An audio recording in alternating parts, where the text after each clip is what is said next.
When you see a torn piece of parchment with cryptic markers and an X drawn in ink, a specific human instinct takes over.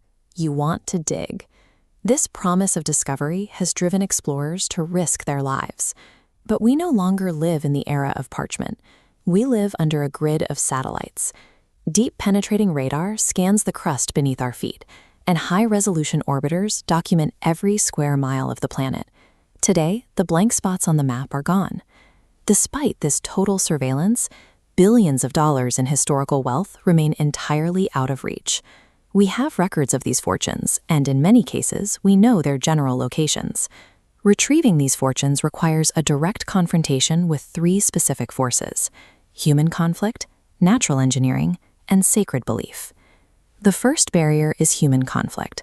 When political stability shatters, centralized wealth is scattered, often erasing the paper trail of its existence in a single night. In 1307, the Knights Templar were the most powerful financial organization in Europe, holding massive reserves of silver and gold.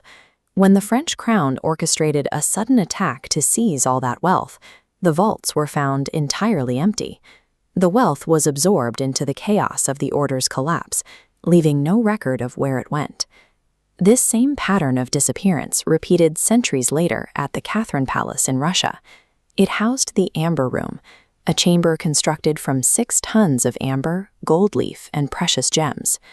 During World War II, the invading Nazi army dismantled the room and shipped it to Germany. When the war ended, the room was gone. It vanished into the rubble of a collapsing regime, with theories placing it in a forgotten bunker or at the bottom of the Baltic Sea. War and political upheaval break the chain of custody. They turn a documented treasury into a ghost story, making conflict a primary cause for the loss of historical wealth. The second barrier is physical. In many cases, the mass of the earth and the weight of the water simply outmatch our highest-grade engineering.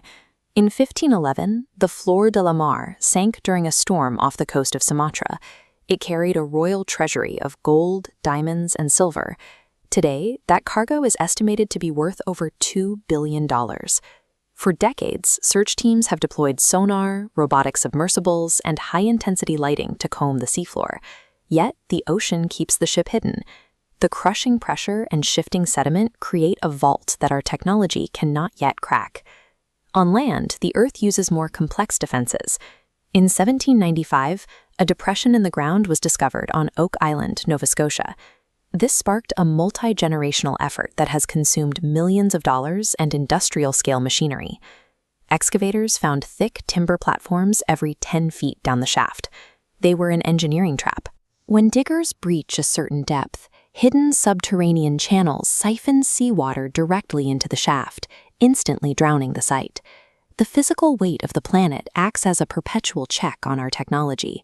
Whether it is a deep marine trench or a self-flooding pit, the Earth ensures some sites remain untouched.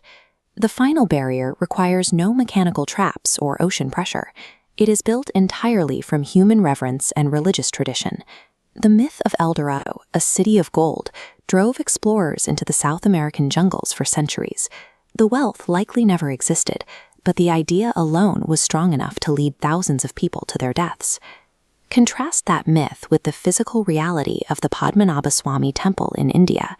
In 2011, investigators opened several subterranean chambers here, documenting gold idols, diamonds, and centuries of royal jewelry. While most of the treasure has been cataloged, one specific room, Vault B, remains sealed. We know the wealth is there, and we know exactly where the door is located. It stays closed because local tradition states that opening it will trigger a devastating curse. Despite the documented billions inside, the highest authorities in India have respected this sacred boundary. A sheet of steel can be cut with a torch, but a sacred boundary is often more durable.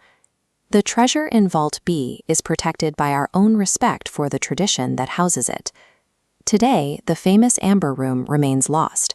The Flor de la Mar is buried in the sand. Vault B is locked behind temple walls.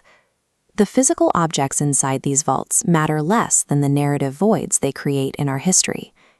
We live in an age where the unknown is a shrinking resource. In a world that has been mapped and quantified to the centimeter, These hidden hoards represent rare exceptions to our total certainty. As long as these doors stay shut, they fuel research, exploration, and theory. These vaults preserve our ability to wonder, proving that the world still holds secrets that our satellites and sensors haven't yet solved.